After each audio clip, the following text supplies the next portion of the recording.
Ray is standing in the break room holding a paper plate with a slice of grocery store sheet cake, and he has not heard one word of the speech. It's a retirement party. Gary from accounting is hanging it up after 31 years. Everyone's clapping. There's a banner with his name spelled slightly wrong, and Ray is clapping along like a functioning adult. While one ugly question claws around the back of his skull, when does that ever get to be me?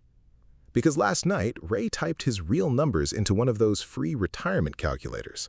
It thought for a second, and then in a cheerful little font, it told him he needs $1,400,000. Ray is 55.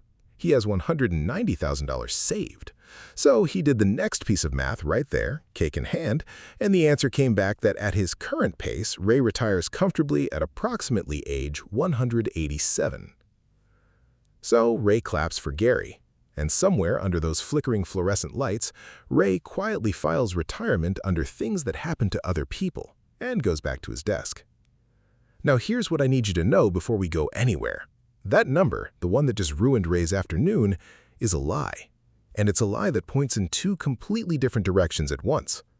Because there's another guy in this video, Ray's brother-in-law, Dennis. Dennis already hit the million. Dennis thinks he's safe, and Dennis is about to get hurt worse than Ray ever will. Same lie, two victims. Keep both of them in your head because by the end of this, you're going to know exactly which one you are. And I'm telling you right now, most of you have guessed wrong. My name is Nick, and today we're taking apart the single most quietly destructive number in personal finance. I'm going to give you three numbers nobody ever told you. Number one, the real amount you actually need, which is a fraction of what that calculator screamed at Ray. Number two, the reason hitting a million can still leave you broke at 80. And number three, the one your Medicare card is about to betray you on, which wrecks more retirements than any stock market crash in history. Stay with me, because the honest number at the end of this is so much smaller than the one that's been sitting on your chest for years. Let's start with the number everybody's seen. You need $1 million to retire. You've heard it your whole adult life. It's on the magazine covers, the round, clean, terrifying headline number. A cool million. And for most people over 40, it doesn't land like a goal. It lands like a verdict. Because you've worked 30 years, you've fed the 401k when you could, you've done all the responsible adult things, and you are nowhere near it. So you do exactly what Ray did. You file it under 4 other people, and you stop opening the account because opening it hurts. And right there is the actual damage. The number didn't just make you sad, it made you stop. And stopping is the single most expensive thing you will ever do with your money. Sit with that, because in about 60 seconds, I'm going to show you the exact math that takes this entire monster apart, and you're never going to be afraid of it the same way again. So, where does $1 million even come from? It's not a law of physics, nobody carved it into a mountain. It comes from one thing dressed up for a magazine, the 4% rule. The rule says you can pull about 4% out of your nest egg every year without running dry over a typical retirement. So flip it backwards. Want $40,000 a year out of your investments? You need $1 million, because 40 grand is 4% of $1 million. That's it. That's the entire trick. The $1 million number is just $40,000 a year wearing a very expensive coat. And that, right there, is the lie. The number was never $1 million. The number was always your spending. The million is just the shadow your spending casts on the wall. Nobody on this earth needs $1 million. They need the income a pile throws off. And the size of that pile depends on one number that almost nobody has ever stopped to actually calculate. How much do you really spend? Read that again because it's the whole video. You don't have a savings problem. You have a spending number you've never measured.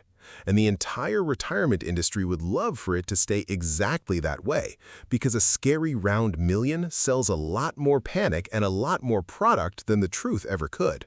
So before we go 1 inch further, I need you to do something. And this is the one part of the video you actually have to participate in. Pause it. Thumb on the screen, pause it. I want you to find one number, not your savings, your spending. Open your bank app, your credit card app, look at what you actually spent last month. Mortgage or rent, groceries, gas, insurance, the 4 streaming services you forgot you're paying for, all of it. Multiply by 12. That's your real annual number. Write it on your hand if you have to. That single number is worth more than every retirement calculator on the internet stacked end to end. Go. I'll be here. Got it written down? Good. Because now we can build the actual scoreboard. And this one is different from every other scoreboard I've ever put in front of you. Every other one was about how much you have. This one is about how much you need. And it is so much smaller than they told you that some of you are going to be a little angry by the end of this section. Let's say your real spending came out to $40,000 a year. Here's the piece they amputate from the scary headline. You are not funding all $40,000 of that out of your own savings, because Social Security exists. And for the average retiree, it covers a real chunk of the bill. The average check runs somewhere around $22,000 to $24,000 a year. So if you need $40,000 to live and Social Security hands you $22,000 of it, then your own investments only have to produce the gap. And the gap is $18,000. Not $40,000, $18,000. Now, fair warning, this is the napkin version. Real planning adjusts for taxes and inflation, and we'll hit both of those hard in a minute. But the napkin is close enough to kill the panic, and the panic is the thing actually hurting you. So run the 4% rule on $18,000 instead of a fantasy. $18,000 a year at 4% means you need a nest egg of about $450,000, not $1.4 million. $450,000. The calculator told Ray he needed $1.4 million, and the man nearly went down holding a slice of sheep cake. The honest number for a guy who spends like Ray spends is roughly a third of that. So here's your real scoreboard, the one nobody publishes. Find yourself on it. Bottom tier, lean spender, around $30,000 a year, Social Security covering most of it. Your personal target might be under $300,000 of your own money. Under $300,000. A lot of you have been treating that as impossible while quietly sitting closer to it than you'd believe. Middle tier, $40,000 to $50,000 a year in spending, you're looking at $400,000 to $600,000 of your own savings. That's the real middle of the country. That's Ray. That's statistically most of the people watching this exact sentence right now. Comfortable tier, $60,000 to $70,000 a year, now you're climbing towards $700,000 to $800,000 because your savings carry more of the load and Social Security covers a smaller slice of a bigger bill. And the top tier, if you genuinely live large, $80,000 to $90,000 a year, then yes, now you finally walk up to that million-dollar number. But look at what just happened. The million was never the average person's target. It was the number for someone spending nearly 6 figures a year and pretending Social Security doesn't exist. They took the richest tier's number, slapped it on the cover, and let every single person in the bottom 3 tiers assume it was theirs. That's not an accident. Hold that thought, because in a few minutes I'm going to show you exactly who benefits from you believing it. Most people hear this and feel the first honest exhale they've had about retirement in years. $450,000 instead of $1.4 million. That's not a fantasy. That's a number you can actually walk toward. But before you get too comfortable down in that lower tier, I have to flip the lie over, because it cuts the other way too. And this is the part that ambushes the people who are sure they've already won. Meet Dennis, Ray's brother-in-law. Dennis is insufferable about money, and Dennis hit the million. He will tell you he hit the million inside of about 90 seconds of meeting you, and then again when you leave. Dennis thinks the number is a finish line. He crossed it, and now he coasts. And Dennis is about to get hurt, because the same lie that scared Ray into doing nothing is now lying to Dennis about how safe he is. Because $1 million is not $1 million. Crack number 1 in Dennis's million. Inflation doesn't retire when he does. Dennis stops working at 62, lives to 90. That money has to survive almost 30 years of prices climbing. $1 million of spending power today could feel like $500,000 or $600,000 by the time he's in his 80s, because everything he buys keeps getting pricier while he stops earning. The million doesn't sit still and wait for him. It melts quietly every year he stands on it. And look, if that were the only crack, Dennis would probably be fine. He's not fine, because here comes the part of retirement that wrecks more million-dollar plans than every market crash in history combined. Healthcare. A normal retired couple is staring down hundreds of thousands of dollars in medical costs over the back half of retirement, and that's before anybody says the 3 words that end the most retirement plans: long-term care. Here's the one nobody puts on the calculator. The average cost of a single year in a nursing home is now well over $100,000, and Medicare does not cover it. Read that again slowly. The thing most likely to need that million, the actual long-term care, is the exact thing your Medicare card will not pay for. Dennis thinks his million is a beach house and a fishing boat. A real slice of it is quietly reserved for a facility he doesn't know he's going to need yet. And I know what some of you are thinking because I thought it too. Okay, Nick, that's grim, I get it. But stay with me, because Dennis isn't done getting surprised, and the next two landmines are the ones that even careful people step on. Landmine 1. Taxes. Here's the trap nobody warned Dennis about. That million he's so proud of is mostly sitting in a traditional 401k, which means he has never paid taxes on a single dollar of it, not one. He's been staring at a balance for 30 years that was never entirely his. When he pulls it out in retirement, the government's standing there, hand out, taxing every withdrawal as ordinary income. So Dennis's million might really be $750,000 once you back out what he owes. The account lied to him about its own size for 3 decades, and he only finds out the real number the day he starts spending it. Landmine 2 has a name almost nobody knows, and it is the quiet assassin of early retirements. Sequence of returns risk. Stay with me because this one's worth the 30 seconds. It means the order your good years and bad years arrive in can make or break the entire thing. If Dennis retires and the market drops 30% in his first 2 years, while he's also pulling money out to live, he's selling investments at the bottom just to buy groceries. Those shares are gone. They never get to recover when the market bounces back. 2 people can earn the identical average return over 20 years, and the one who got the bad years first can go flat broke while the other one dies rich. Same million, same average, opposite endings, purely because of the order. Dennis has no idea this risk exists, and it is sitting directly under the chair he plans to retire in. So now you see the full shape of the lie. It told Ray he needed far more than he does and scared him into doing nothing. And it told Dennis that crossing a round number meant he was finished, when the real risks, inflation, healthcare, taxes, and the order of his returns don't care about round numbers at all. Same lie, 2 victims. One aimed at the people who'll never hit it, one aimed at the people who already did and think they're done.